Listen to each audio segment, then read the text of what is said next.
El, el saludo, los saludos de Pablo, ¿no? Siempre son especiales, como él saluda de una manera distinta en las cartas que ha escrito y, y tiene que ver su saludo con algo de lo que va a hablar después, ¿no?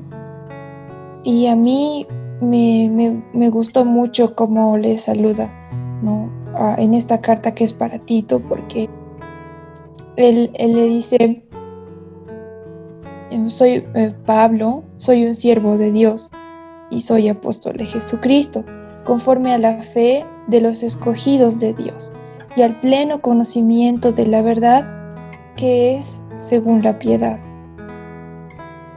Esa parte, porque luego en el resto del capítulo va a hablar de personas que solamente estaban hablando, que solamente decían, conocían tal vez mucho de la Biblia, sabían muchas cosas sobre el cristianismo, pero en realidad no estaban viviendo nada de lo que ellos decían con sus bocas. Y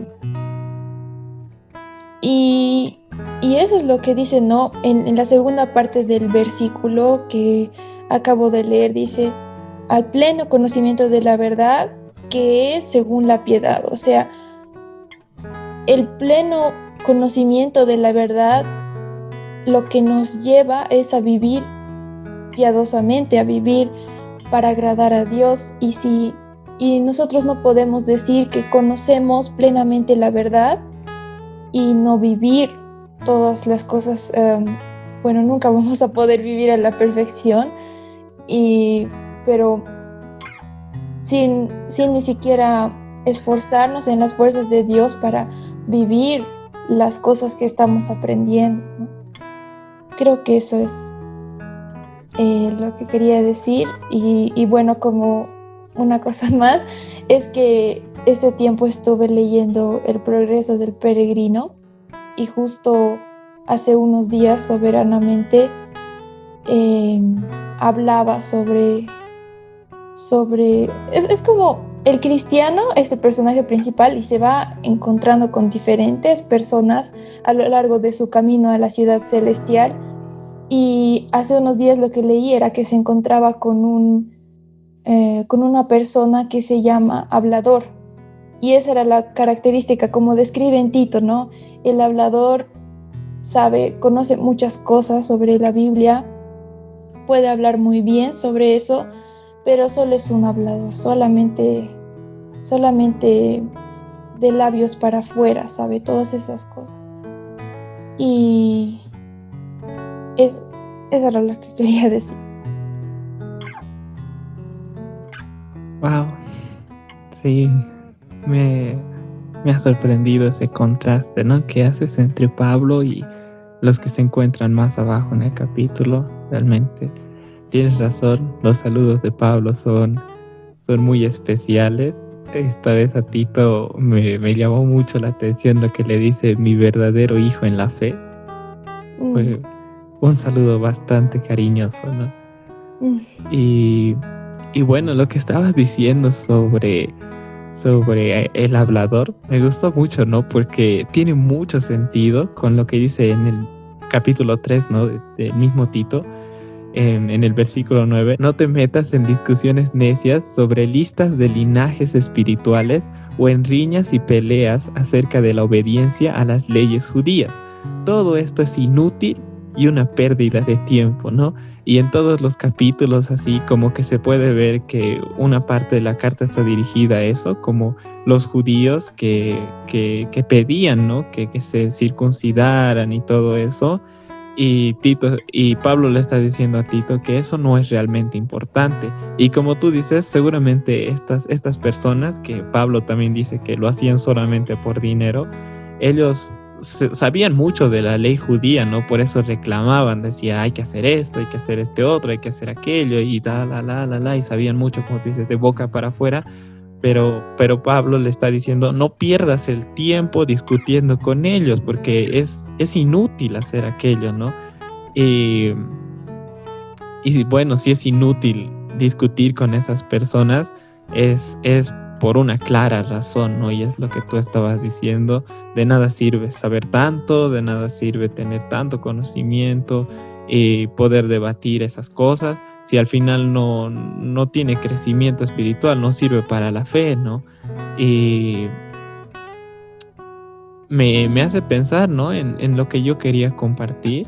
A mí la verdad me llamó mucho la atención el último versículo, ¿no? Pero antes de pasar a eso, quería, ¿no?, responderte una cosita más que decía, ¿no? En el versículo 13 del primer capítulo dice, es la verdad, así que repréndelos con severidad para fortalecerlos en la fe, ¿no? Estaba hablando de esos falsos profetas y todo eso, y en el capítulo 3 le dice que no pierda el tiempo discutiendo con ellos, pero en el capítulo 13 le dice que los reprenda con severidad para fortalecerlos en la fe. Entonces, es como que le está diciendo, no pierdas el tiempo discutiendo, pero tampoco significa eso que te valga, que no hagas nada al respecto, que no te importe, que no les ames. Que no les ames, ¿no? Exactamente, porque les amas, tienes que reprenderlos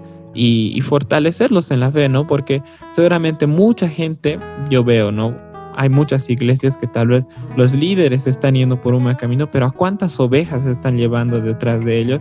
Que si con una buena enseñanza, con una buena doctrina, todas esas personas podrían ser literalmente lo que dice Pablo, ¿no? Fortalecidos en la fe.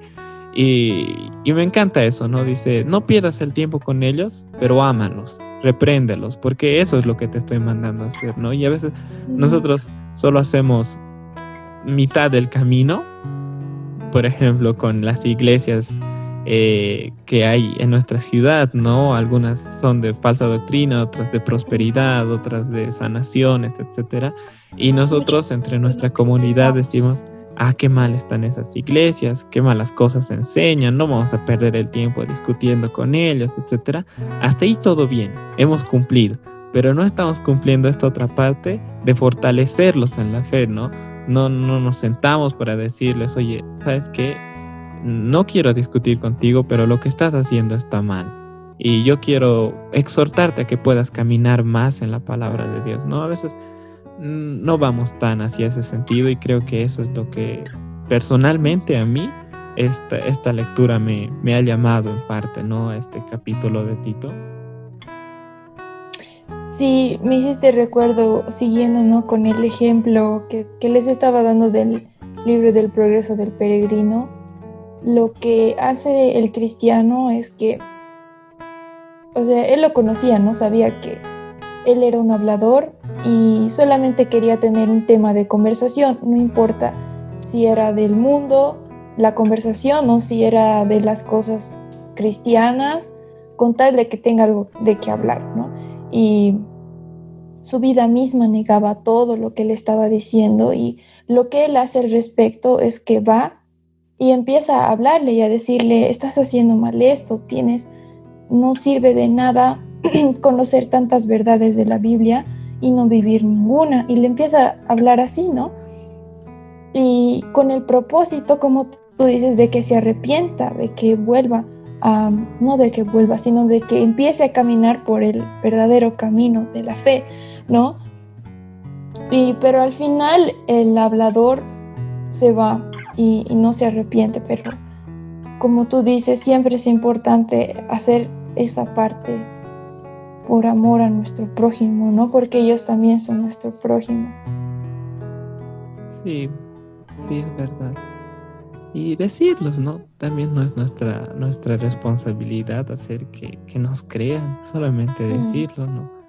Y tener la conciencia tranquila, como decía Pablo en sus otras cartas, ¿no? En Corintios, cuando le acusaban de ser como los falsos maestros, él decía, yo tengo mi conciencia tranquila, pero aún si no fuese así, Dios va a ser quien va a juzgar si lo que estoy haciendo es lo correcto o no. Entonces estaba tan seguro de que todo lo que había hecho estaba bien, de que a los que estaban mal los había reprendido en amor. Si no les habían hecho caso, bueno, eso ya no tenía que ver con él mismo, ¿no? Él estaba tranquilo y dijo, yo sé que cuando me presente delante de Dios, no voy a ser juzgado por esto. Esa es la tranquilidad de nuestra conciencia que tenemos que buscar, ¿no? Y, y tal vez ahora, personalmente hablando, creo que no tengo esa tranquilidad del todo. Siento que si en este momento volviese Cristo y me presentase esas cosas, ¿no? Y me diría, tú hiciste esto, tú hablaste de esto, hiciste lo suficiente, o solamente te quedaste callado viendo cómo los demás hacían las demás cosas. El Señor nos dé fuerzas para poder hablar y no quedarnos callados, defender, ¿no? Y aparte de defender, también amar a nuestros hermanos al mostrarles la verdad, ¿no? Sí, sí, nosotros